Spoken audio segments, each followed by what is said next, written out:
is still no sign of agreement at the Lancaster House Conference. The Prime Minister has denied that the European Union is sailing on the Titanic. But now weather, severe thunderstorms are forecast for London and the home counties. The Director General, Prime Minister. Jeremy. Jim. Drinking when you're not having Scotch. All fine, thanks. Yes, do sit down. Sorry to rush you, but we're in a bit of a hurry. But I am glad you're here. It gives me the opportunity to talk to you about this TV programme on Sunday. No, what programme? The programme you're running on Sunday, Rubbishing Me. Who are we? Yes, please, let's not play games. Look, it's not about you specifically. It's more of a broad measure look at the state of the nation. Rubbishing Me, in fact. Oh, no, fair, balanced, responsible. Correct. Perhaps, Jeremy, you don't realise the full extent of this financial crisis. Anything that destabilises Britain at this juncture is grossly irresponsible. Obviously, we don't want to destabilise Britain, as you put it. But we're not the Government Information Service either. We have a duty to reflect all shades of opinion. We are journalists. It's our job to keep the public fully informed. I do believe you refused an invitation to appear on it. That would have ensured you were represented. May come as a surprise to you, Jeffery.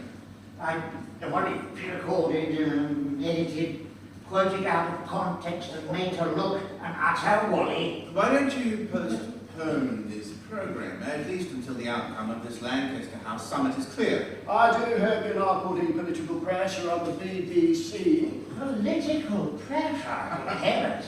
Yeah. Most improper. I'm not even political. I'm just a humble civil servant. We truly value the independence of the BBC. Glad to hear it. That we couldn't possibly postpone at such late notice. I can't interfere in content. I am only the Director General. Oh, I see. And besides, the producers would smell a rat and would leak. Just to clarify, a rat can leak, but you can't leak a rat. What? A rat can leak. Well, thank you, Bernard. We get the point. So, the smug and self-satisfied pundits of the BBC are going to go ahead with their biased and scurrilous attack on a democratically elected government. You got that, Bernard? Democratically elected government. No, our team of professional journalists are going ahead with their fair and balanced review of the political situation. Have you got that, Bernard? Let me stop you right there. See, Humphrey has come up with a rather interesting idea, haven't you, Humphrey? He says that in these straitened times, even more cuts in expenditure will be necessary. Impossible. We're already cut to the bone. There's nothing more we can do. Humphrey says you could sell your digital channels and your website. So, well, BBC 2, 3, 4, 5, 6, 7, 8, 9. All the radio stations? Except one, Radio 4. BBC Publications, BBC Worldwide, the BBC Symphony. The other 3 orchestras. And then we could cut the BBC license fee by 80%. Well, that would be a real relief for you, wouldn't it? But Humphrey, you've always said... I know. I am a great supporter of the BBC. It's but just... you were saying that they were overstretched, weren't you, Humphrey? Well, it would, in normal circumstances, of course, naturally, be an entirely different ballgame, but yes, if the nation's under extreme fiscal and monetary pressure, it could be necessary, inter alia, to consider measures which, under different economic conditions, would not have been so desirable. Oh, I couldn't have put it better myself. Humphreys pointed out that it's only 35 to 45 hours a week on BBC TV that is original or distinctive programming. Now, you could fit all of that onto one channel easily. So that's the point that you were making, wasn't it, Humphrey? Perhaps the specifics are not so. It's pretty simple, really. You get all of your quality programming, and all your financial worries are solved. Oh, it's a monstrous idea! The BBC is a great bulwark of civilized values against a tide of commercials, and it's a beacon of well broadcasting. A beacon of repeats. of American movies, of bought-in programs, bought-in sporting events. Most of what you show on the BBC is no different from what people can get on commercial channels, subscription channels, pay TV, sponsorships. That's what you were saying, wasn't it, Humphrey? You really can't compare quality public broadcasting with tacky commercial output. Well, yes, you can. You can compare the programming, cookery programs, quizzes, makeovers, daytime programs. Oh, it's cultural vandalism. Well, why? Radio 3 classical music. There's plenty of them everywhere. Yeah, you could at last focus on quality, and you could forget all about the apprentice and the weakest link. Addicted to boob jobs. Help, my dog is as fat as me. And all the other junkets are obviously not being paid for by the taxpayer. It's quality entertainment. Not optional chewing gum. But Humphrey, Well, you see, Jeremy, I yield to no one in my admiration for your, what you say suddenly, at the end of the day, other things being equal, mutatis mutandis, in the fullness of time. Then there is the question of your salary. my salary. What are your earnings? 675,000 plus a gigantic expense account. You find that my salary is considerably lower than the remuneration of many chief executives of comparable organisations. You poor thing. How ghastly. Well now, that will have to change. Because running a small organisation like the BBC couldn't possibly command more than 30% of your current earnings. But it's not about the money, as you said, it's about the quality of the service. 30%? Well, you still earn more than me or even Humphrey. There's nothing to complain about there. The board, the cabinet will never back you on this. Ah, yes. The cabinet will definitely back me on this one. You see, whenever we go on the BBC, your presenters just jeer and sneer at us, posturing opportunists who never have to take responsibility for anything following their party line. Oh, no, the BBC reports facts and reflects opinion. It has no political stance. Maybe not. It certainly has a pretty consistent view on a whole lot of issues, of immigration, multiculturalism, global warming, joining the euro. Well, anyway, we'll study your comments on this, but I think Humphrey's best study is pretty sound, so I shall wait to hear from you. You most certainly will, Prime Minister. Now, don't just for you. Incidentally, another subject. If I were to appear live on this programme on Sunday from Checkers... Live? Are you quite sure, Prime Minister? Oh, yes, that way they couldn't edit what I say. I would think that the BBC was at last trying to be fair. And especially if it was the last item I could answer all the points. I don't see why we couldn't manage that. I'll have a word. Now, the last scoop, really? Oh, yes, it might be. No, it would be. Thank you for your time. Thank you, Prime Minister.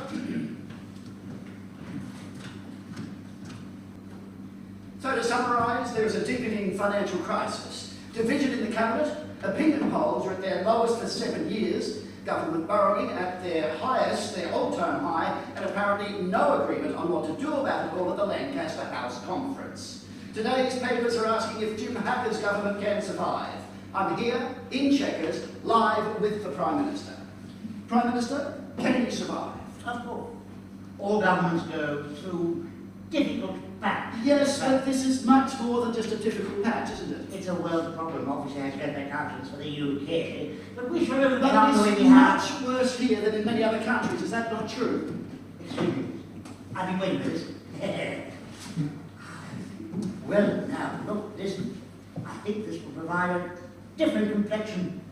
Oh, this is one of the most momentous documents you will ever see. May we know what it is? Oh, it's the final communique of the conference. It's a binding agreement on all members of the European Union to devote unprecedented sums to combat global warming. Oh, you've seen the latest IPCC report that not only are things worse than we ever thought, but also they're deteriorating far more quickly. Yes, that was one of the things I was coming to, but if we could first talk about the level of debt. I obviously haven't made myself clear. I'm not talking about day-to-day issues, talking about the survival of life on this planet. I know that you have to make your little political points, and that's how, that's your job. But these findings on global warming, well, they make all other issues insignificant. You can't call our debt level insignificant. Now, understand, Simon, you can chase the little preoccupations of daily journalism. As Prime Minister, I have to consider the future of our country and of the world. A heavy responsibility. This document is so momentous, it commits Europe to an investment of €5 trillion. How can we possibly afford to spend that sum of money? We can't afford not to. But if the money's not there... No. We are facing catastrophic rise in sea levels. We're facing torrential storms, melting ice caps, mass unemployment, mass migration. Are you sure? Of course. The computer models don't lie, they have no ulterior motive. But €5 trillion? No, listen, over time, no, it'll be less, of course. At first we have so much research on carbon sequestration plants. We have new fast-breaking reactors, biofuels. Surely taxes will have to go up, and people will not like that. Simon, people aren't as selfish as you think they are. They're worried about their children, their grandchildren, the future of mankind. If they have to give up another gas guzzler or a fourth plasma TV set, I think that is the sort of sacrifice people are willing to make. Prime Minister, I did want to talk to you about the cabinet divisions that Mary... There is no cabinet division about the survival of our species. My cabinet will support the prospect of this investment over 20 years' time. You won't be in office then, Prime Minister. Well, I think that's an unworthy remark. I would say that governments can't contemplate issues beyond the immediate future. No, but 20 years... This is an historic consensus. It is the agreement of every nation in the European Union. It will stand alongside the Magna Carta, the American Declaration of Independence. Okay, now to move on quickly... Oh, if I may just make one point. I would just like to say how humble it makes me to feel that I, as the President of the Commission, was able to bring about this historic agreement, which is, quite frankly, more than most of the post-war achievements that any other government could bring together. It is, as I say, humbling. Oh, it's deeply humbling. Yes. Yes, Prime Minister, thank you, Prime Minister. And there we have to leave it for this week. Until next week, goodbye.